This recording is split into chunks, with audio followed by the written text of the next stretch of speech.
¿Qué tal? ¿Cómo están? Algunos regímenes autoritarios persiguen a sus disidentes políticos más allá de sus fronteras.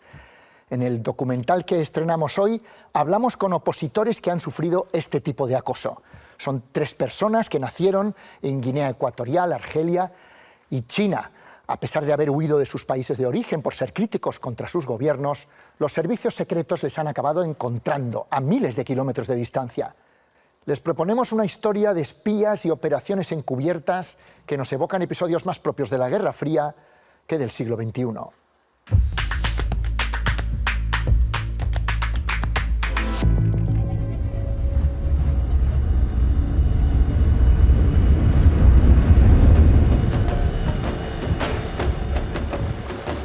La desembocadura del río Guadalquivir en Sanlúcar de Barrameda, en la provincia de Cádiz, es uno de los puntos más calientes del narcotráfico de toda la península ibérica.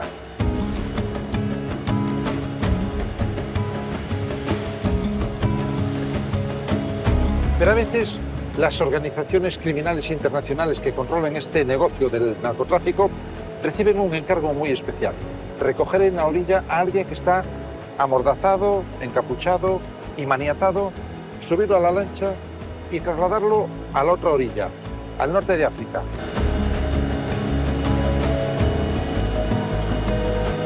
Algunos regímenes dictatoriales persiguen a sus disidentes más allá de las fronteras. Llegan a contratar sicarios para secuestrar a refugiados políticos y trasladarlos a la fuerza a sus países de origen.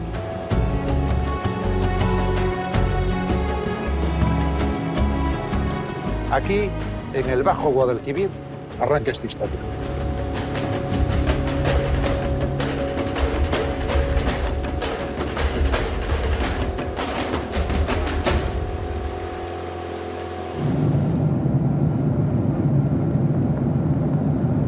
Al otro lado del estrecho nos citamos con un periodista argelino que fue secuestrado y liberado por la Guardia Civil en Lebrija, en la orilla inhóspita del río, y que ahora se refugia en Marruecos.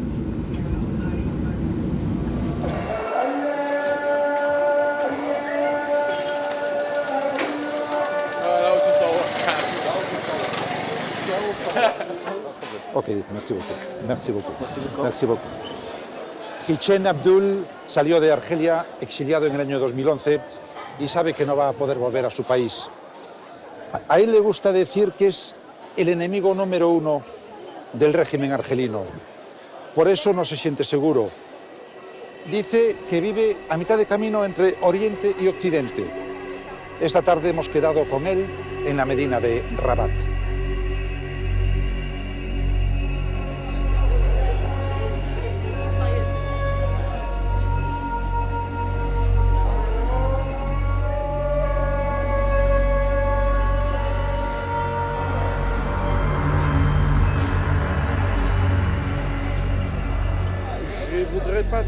Me gustaría hacerte una pregunta importante. ¿Cuál sería tu situación ahora mismo en el caso de que hubieras sido llevado a Argelia? En aquel momento lo que querían era atraparme vivo, ¿de acuerdo? Y torturarme hasta la muerte para vengarse de todo lo que yo les estoy haciendo y por todo lo que les he hecho en los últimos años. Y después me iban a dejar morir sin más, sin anunciar mi detención. Porque si hubieran conseguido llevarme a Argelia y anunciar que yo estaba en Argel, entonces quedaría claro que ellos habrían perpetrado un secuestro y eso provocaría una gran indignación en el mundo entero.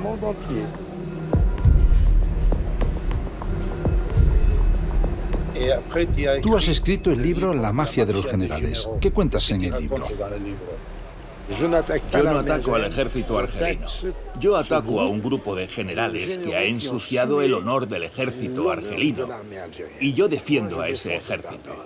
He denunciado a ese grupo de generales compuesto básicamente de antiguos elementos del ejército colonial francés que se han infiltrado en el Ejército de Liberación Nacional a partir de 1958 por órdenes del general de Gaulle. Entonces digo que había un gobierno en la sombra compuesto por 11 generales.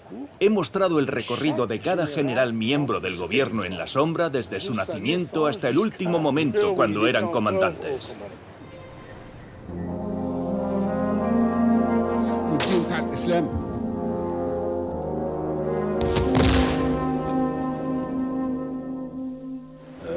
El asesinato del presidente Boudiaf, que fue asesinado en directo delante de todo el mundo. Yo aporto todos los elementos que demuestran que el asesinato no fue obra de un suboficial que pertenecía a los servicios de seguridad, sino que fue la obra de los generales del gobierno en la sombra que querían deshacerse del señor Boudiaf.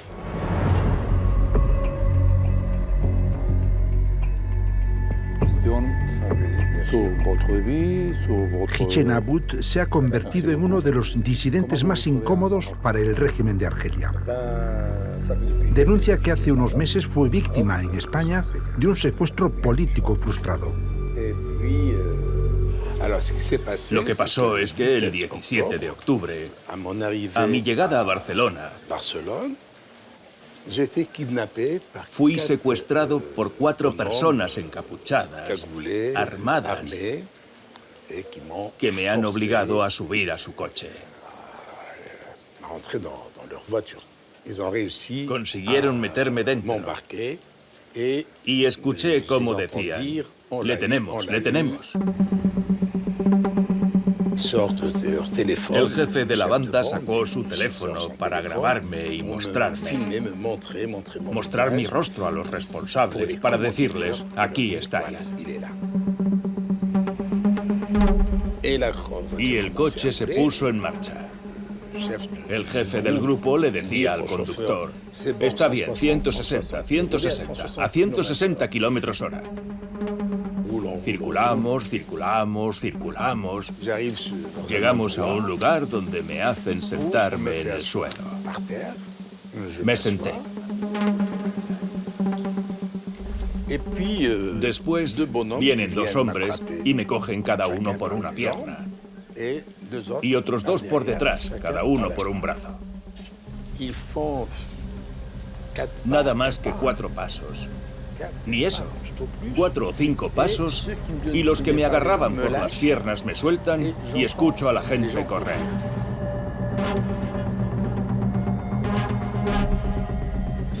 Era la Guardia Civil.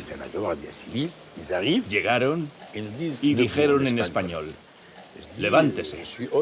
Yo dije: soy un rehén, un rehén. Se dirigen a los 2 y los tumban boca abajo y los esposan con las manos a la espalda. Y cuando llegamos a su coche, me dicen: ¿tú qué haces aquí? ¿Quién eres? Yo soy un periodista argelino y me han secuestrado en Barcelona.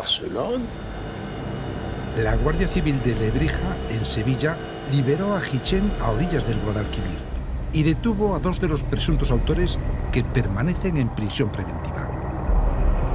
Según Hichen, sus secuestradores pretendían llevarlo en una narcolancha a alta mar, donde les esperaba un yate para trasladarlo a Argelia. Efectivamente, mi destino es Argelia. Yo debería haber sido llevado a aguas internacionales en su yate una vez que la lancha cruzara el río Guadalquivir, saliendo cerca de Gibraltar. O sea que me iban a llevar en un yate argelino. Argelia figura en la lista de Amnistía Internacional de países que violan los derechos humanos. En el último informe de 2024, esta ONG denuncia los abusos cometidos contra 5 periodistas críticos con el régimen. Lo que en Amnistía Internacional hemos detectado un poco es que a raíz del movimiento Hirak de 2019, que sacó a la calle a miles de personas en manifestaciones masivas, era un movimiento que pedía reformas democráticas, criticaba la corrupción y pedía la caída del presidente de aquel momento. Las protestas ciudadanas consiguen derrocar a Bouteflika, el presidente que se mantuvo en el poder durante casi 20 años. cayó el presidente, pero el régimen incrementó un poco su represión, quizá por miedo a que esto fuera algo habitual y les pusieran en entredicho. Y hemos tenido que trabajar un montón de casos de periodistas muy conocidos en Argelia que fueron condenados simplemente por hablar de las protestas o incluso participar en ellas. En los años 80, Hichén se alistó en el ejército argelino. Enseguida le captaron para los servicios secretos, pero su vocación de periodista era más fuerte y abandonó su carrera militar. Fundó varios periódicos, pero el régimen se los fue cerrando uno a uno y le acusaron de espía. A través de unos amigos me enteré de que me iban a detener por dar secretos a potencias extranjeras. Entonces tuve que irme y el 17 de febrero de 1997 partí a Francia. En Francia le conceden el estatuto de refugiado y abre varias revistas, canales de televisión y de YouTube, además de colaborar en prestigiosos medios internacionales, siempre en una línea crítica con el régimen de Argel.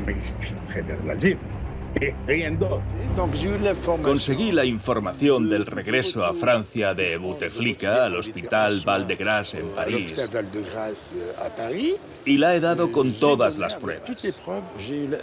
Me llegó la información un miércoles por la tarde y me privé de publicarla enseguida. Tenía que verificarla, tenía que asegurarme de su veracidad y esperé hasta el sábado para darla. Y entonces me llamaron para pedirme que la retirara. Les dije, jamás en la vida. ¿Te arrepientes de haber escrito este libro? No, jamás. Al contrario, este libro es mi orgullo y tendrá segunda parte, que será la Argelia de los delincuentes y los criminales. Va más allá de la mafia. Yo no conozco líneas rojas. Un periodista no tiene líneas rojas. Cuando consigue una información, la da. El secuestro fallido de Barcelona ha sido el último, pero no el único episodio violento contra Hichén Abdul en los últimos años. Pretendían envenenarme en Lieja durante un almuerzo. A la persona que debía invitarme ni tan siquiera la conocía, hasta donde yo sé. No acudí. ¿Cómo voy a ir a comer con alguien a quien no conozco? Las policías de Francia y Bélgica investigaron los hechos y descubrieron que los servicios secretos argelinos estaban detrás de la operación contra Hichén. Dos de sus agentes dirigían la conspiración desde suelo francés, como se detalla en este informe del Servicio Antiterrorista Galo, al que ha tenido acceso en portada.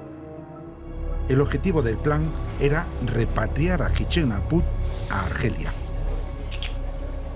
Dice en esa denuncia que alguien había tendido una cita trampa en un restaurante en el centro de Lieja, un restaurante como este en Bélgica, y que pretendían envenenarle, por echarle veneno en la bebida. Al final, él salvó su vida porque no acudió a la cita.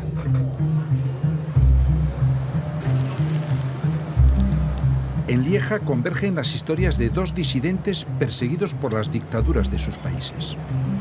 Uno al que querían envenenar y otro que ha sobrevivido a dos secuestros. Nos citamos con Cipriano Nguema frente al Teatro de la Ópera, en el centro de la ciudad belga, un escenario que nos traslada a la época de la Guerra Fría del siglo XX. Cipriano sobrevivió a las torturas en las cárceles del régimen de Teodoro Obiang, en Guinea Ecuatorial. ¿Tú eres familia de Teodoro? Sí, soy su sobrino, soy hijo de su prima. Me apreciaba mucho, pero su hermanito no. Con 35 años, Cipriano fue el mariscal de campo más joven del ejército guineano, pero cayó en desgracia al enfrentarse a Armengol Obiang, hombre fuerte del régimen y hermano del presidente. Huye a Camerún. Le condenaron a 30 años de cárcel en el macrojuicio por el golpe de Estado de 2004, aunque no se pudo defender porque estaba huido. A partir de ese momento, le secuestran en 2 ocasiones y hubo un tercer intento fallido.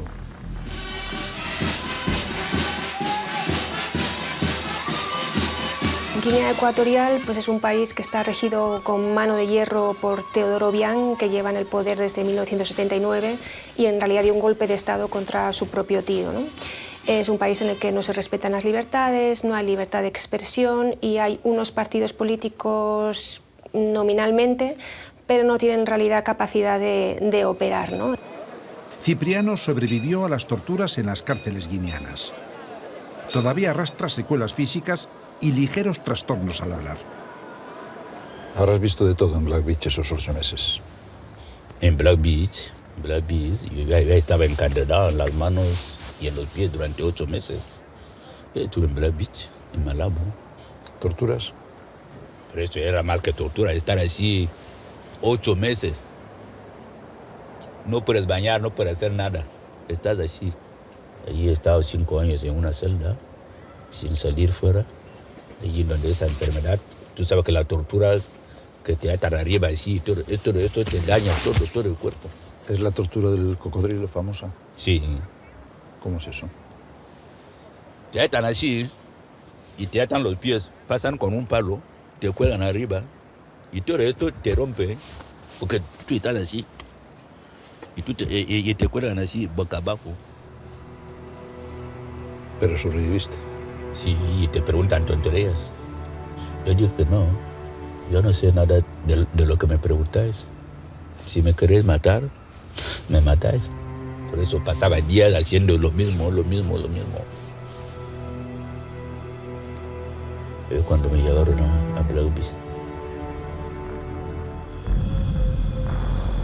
El periodista José María Irujo ha investigado la guerra sucia del régimen ecuatoguineano. Los golpes de Estado en Guinea Ecuatorial son una especie de serpiente de verano que el dictador, que lleva 40 y tantos años en el poder, dominando un país, él y su familia, repartiendo cargos y dinero y prebendas solamente a los suyos, utiliza siempre como excusa para secuestrar o torturar o encarcelar durante décadas a la oposición en el exilio, porque la oposición en Guinea Ecuatorial es inexistente. En las últimas elecciones que se celebraron hace poco, Teodoro Obiang creo que sacó el 98,5% de los votos. ¿Cuántas veces has muerto tú para volver a vivir? 3 veces. 3 veces, digo 3 veces porque en el secuestro de Camerún todo el mundo me daba por muerto. Le secuestraron por primera vez en Camerún. Pasó 2 años en una cárcel hasta que consiguió escapar y huir del país. De lo que no escapó fue de la persecución del régimen de Malabo. ¿Cuál es la segunda? Has dicho 3. La segunda fue cuando me llevaron a la delta, al mar. Se refiere a un secuestro frustrado en el delta del río Níger, en Nigeria, cuando pretendían llevarlo de nuevo a su país, esta vez a bordo de un cayuco y atravesando el Golfo de Guinea. Y yo dije, no, yo no puedo llegar en Guinea así secuestrado, con esa vergüenza, como si yo no soy militar. Yo prefiero morir en el mar que me llevarme a Guinea así. Salté y yo me caí en el agua, pero sobreviví. En 2013 consiguió el estatuto de refugiado político en Bélgica, pero cometió el error de viajar a Nigeria para hacer negocios. Ahí le secuestraron por tercera vez. Cuando yo me voy a Nigeria para ir a ver a mi amigo, cuando el presidente Goodluck Jonathan me mandó a Guinea sin ningún orden judicial, porque yo pensaba que yo me voy a ir a morir. ¿Y ya te subieron, te embarcaron en un avión? En un avión me ataron, en un avión, en los suelos del avión. Y así llegué a Malabo, de Malabo en la policía. Cipriano pasó de ser el primo del presidente que había que promocionar en el ejército a ser un golpista y un traidor. Porque él pensaba que, estando yo como enemigo, su gobierno está en peligro.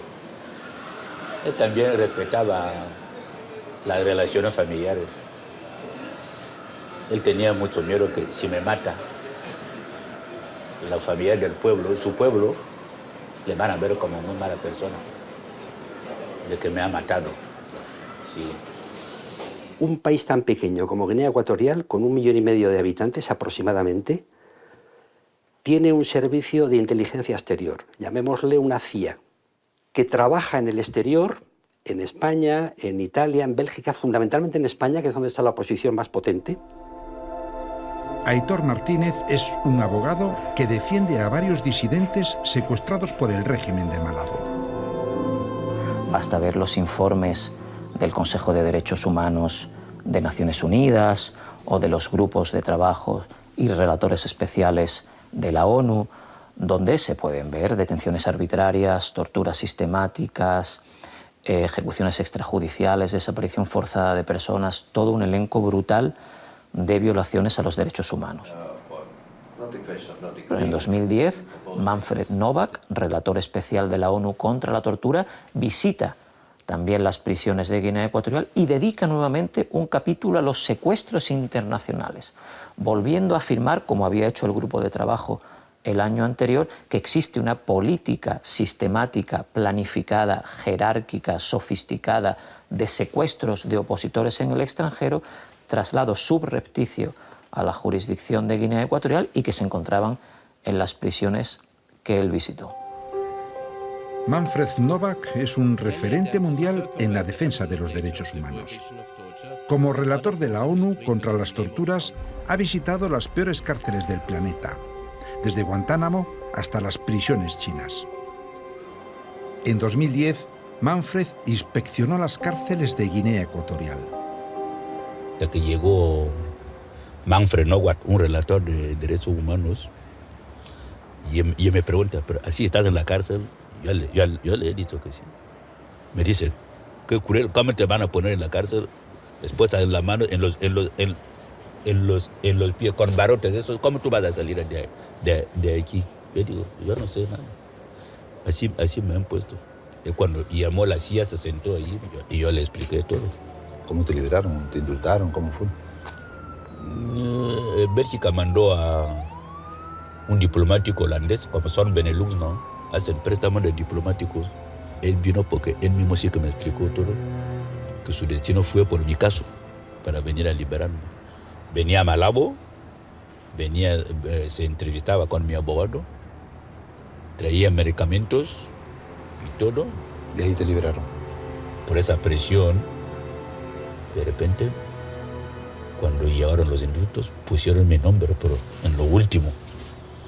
Y te volviste a Bélgica. Así salí, y vine en 2019, vine a Bélgica.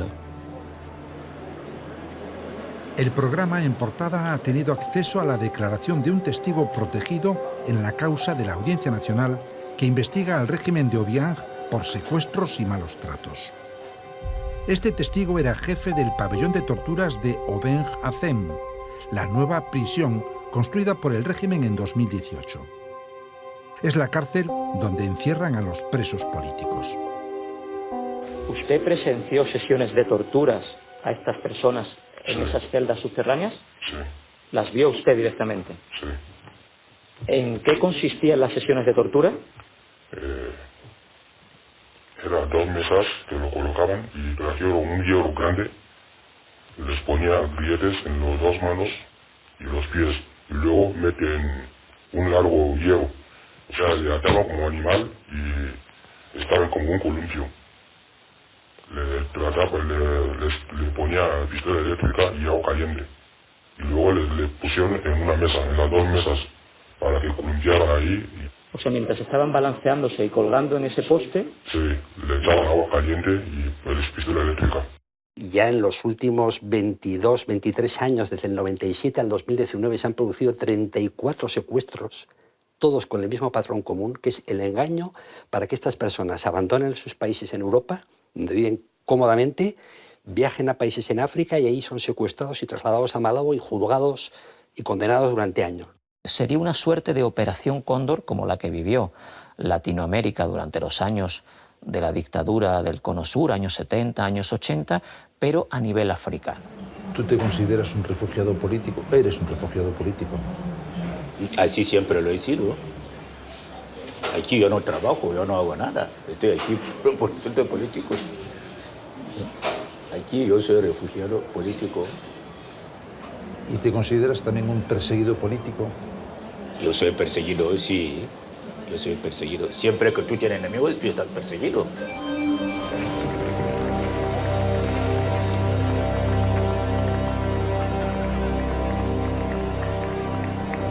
Soy activista de derechos humanos. De hecho, China es un país comunista, dictadura. Nosotros, cuando hablan de China, se conoce la economía, las torres altas en China, pero hay una parte, gran parte escondida de China, que es el tema de derechos humanos, que no se habla.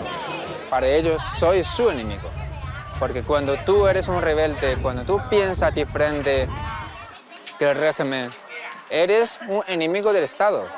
Eres un enemigo para eliminar.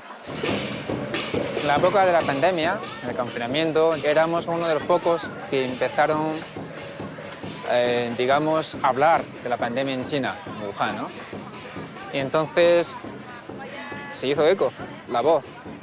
Entonces yo he sufrido una campaña bastante dolorosa en contra de mi personalidad, también en contra de mi familia. Todas las asociaciones chinas en España estaban moviendo por las redes sociales, buscando mi información, mi estatus, mi domicilio, los nombres de mis padres en China.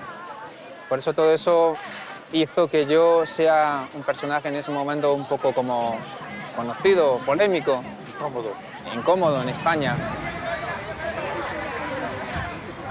Por ejemplo, en 2018, cuando vino Xi Jinping al Palacio Real, yo había visto que era en la policía china, que estaba mandando a la policía española para tapar a nosotros, los disidentes, o para quitar nuestra pancarta, o para expulsarnos del sitio.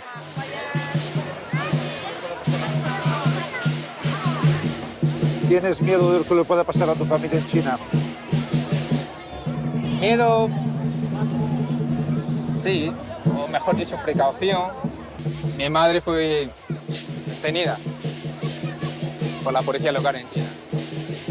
A mí me encanta el periodismo, a mí me encanta trabajar como un puente, ¿no?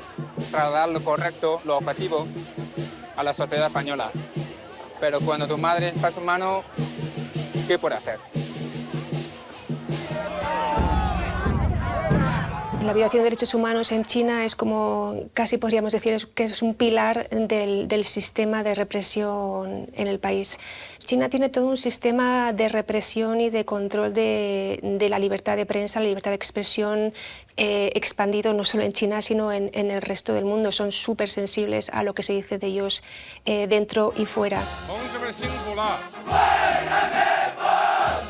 El gobierno chino no deja cabos sueltos y tiene un control mediante técnicas muy sofisticadas de inteligencia artificial, cámaras por doquier, monitoreo, ¿no?, de las conversaciones online.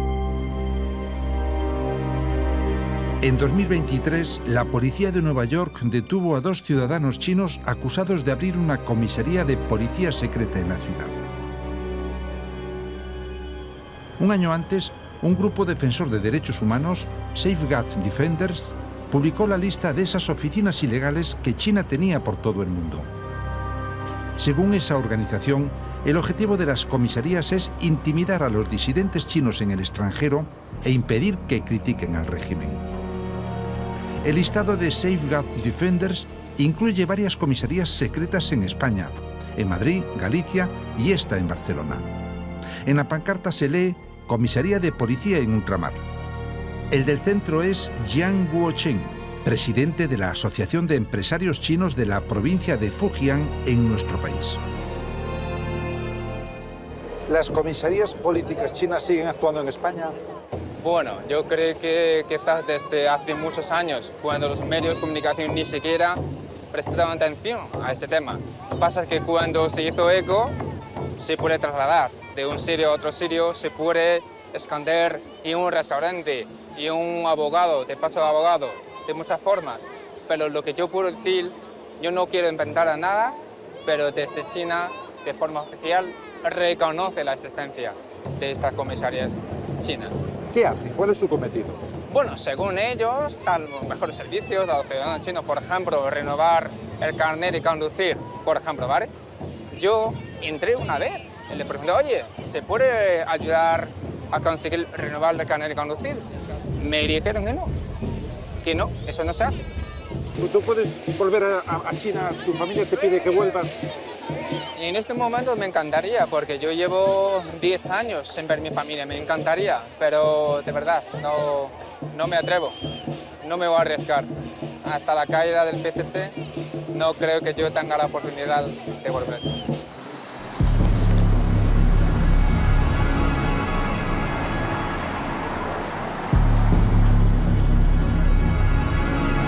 Je suis un habitué, donc qui c'est le monde. Azul Rachid. Au revoir. Alors, Hola, buenas. Encantado. Bienvenido al único periódico bereber que hay en todo Marruecos. Encantado, muchas gracias. La redacción de El Mundo Amazigh está en el centro de Rabat. En lengua bereber, Amazigh significa hombre noble y libre. Hichén visita el periódico cada vez que va a la capital de Marruecos. Dice que entrar aquí es como viajar a la Kabila, la región bereber de Argelia donde él pasó su infancia.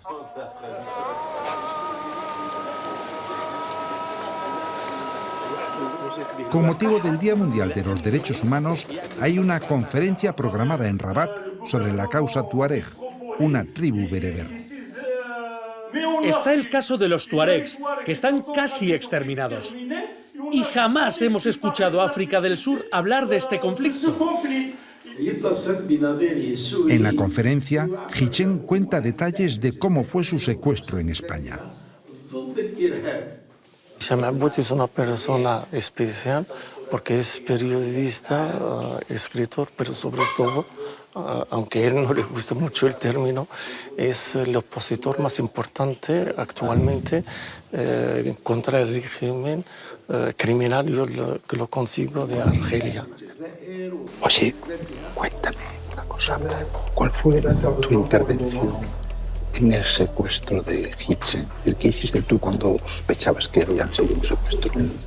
Lo habíamos invitado a mi mujer a casa y decíamos que no es posible, que el último cuscús lo había tomado con nosotros y que desapareció después.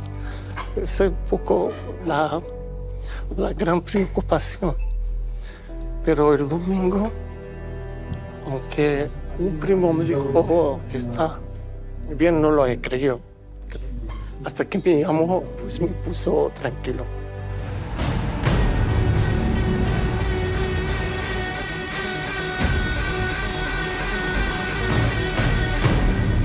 En Rabat, Hichén entrega una carta en distintas embajadas europeas, incluida la española, en la que denuncia que en octubre pasado el régimen argelino intentó secuestrarle para trasladarle a la fuerza a ese país.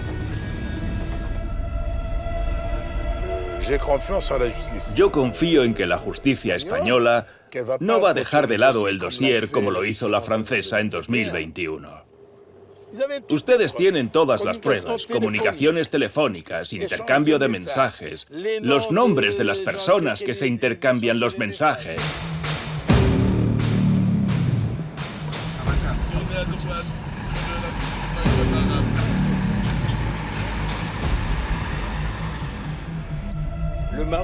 Marruecos fue la retaguardia de la revolución argelina y su guerra de liberación.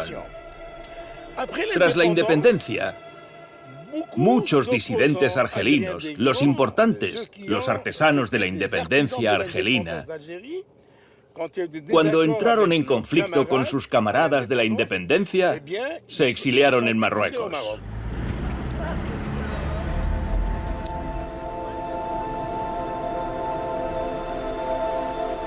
Marruecos y Argelia son dos vecinos mal avenidos.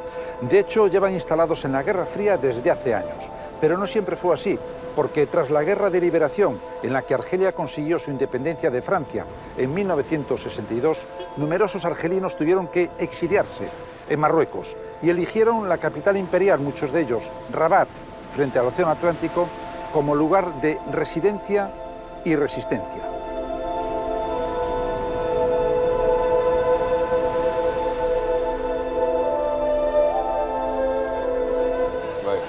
Aquí me siento seguro. Mira este ambiente del zoco. Es el ambiente genuino de los magrebíes.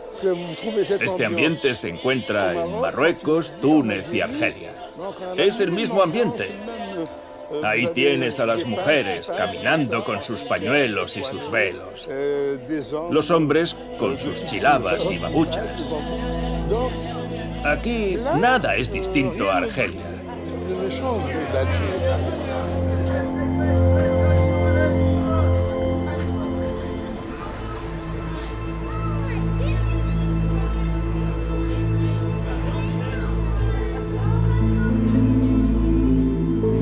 ¿Cómo te encuentras?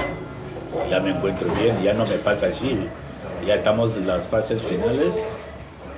Ahora ya le toca la cadera, que es el que más me solía molestar cuando quiero levantar, si estoy sentado. Han pasado 6 años desde que el régimen de Obiang indultara a Cipriano, pero todavía no se ha recuperado de las lesiones. Vive en un piso en Lieja que le facilita el gobierno belga, así como la manutención. ¿No tienes miedo de que te vuelva a ocurrir lo que te ocurrió en África, que te secuestren, que te lleven a Guinea? Aquí no. Capaz, esto no puede llegar aquí.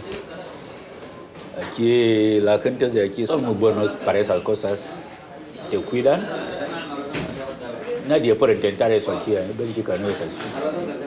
Es este Ministerio de Seguridad Exterior el encargado de acosar, perseguir y eventualmente secuestrar a la oposición en el extranjero. Se han registrado muchísimos hechos graves cometidos contra opositores en el extranjero. ¿Cómo está tu familia, Cipriano? Es decir, ¿tú tienes cuántos hijos? Tengo 22 hijos. ¿Mujeres? Yo tenía 4 mujeres. ¿Tú sueñas con volver a Guinea Ecuatorial algún día? Sí, voy a volver. Cuando voy a estar sano bien, voy a volver. Voy a volver. Porque si hay que resolver los problemas, tenemos que estar ahí. Algunos morirán, tal como han muerto.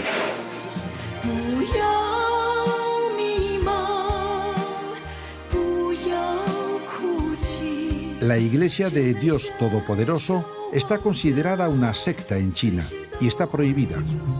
En noviembre de 2023, una docena de fieles de esa confesión, que ellos dicen que es un culto de origen cristiano, aterrizó en Barajas para pedir asilo político.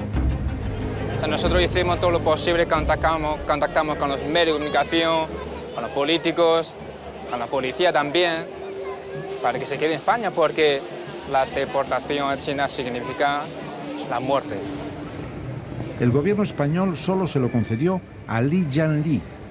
El resto de solicitantes de asilo fueron deportados a su país. Ella, la cristiana china, se cortó la muñeca en el avión. ¿Qué quería decir? Que ella prefería morir en España más que ser deportada a la China comunista. Yo creo que esto no hace falta más explicaciones. Como bailarina uso mi danza para demostrar la paz y el amor. También la utilizo para alabar y honrar a Dios. Recuerdo que el 3 de noviembre de 2023 me notificaron que me iban a deportar. En ese momento sentí mucho miedo y pensé que si regresaba a China sería mi fin, porque la persecución que recibí del gobierno chino fue bastante severa, al igual que para todos los cristianos. Además, participé en muchos programas de la Iglesia que han sido difundidos en Internet. Todo el mundo puede verlo. Por lo tanto, sabía que si regresaba, o me arrestaban o me moriría. Por ahora me siento bastante segura porque España es un país democrático y con libertad religiosa. Pero en mi corazón todavía tengo algunas preocupaciones debido a la deportación y al tratado de extradición entre España y China. Además, el gobierno chino ha firmado tratados de extradición con muchos otros países. Por eso sigo sintiéndome preocupada. ¿Nos tenemos que ir de aquí? Sí, queremos salir de aquí, porque aquí llama mucha atención. Es que va a mi casa, te lo digo. Sí, salimos, porque no podemos continuar aquí. No estoy solo. O sea, que pueden entender que estás provocándoles. Claro. Joaquín, te voy a ser muy sincero, que tenemos que irnos de aquí, porque si no mi familia va a tener problemas. porque he visto que hay gente que me estaba mirando. Vale. Bueno, venga, no te preocupes, vámonos.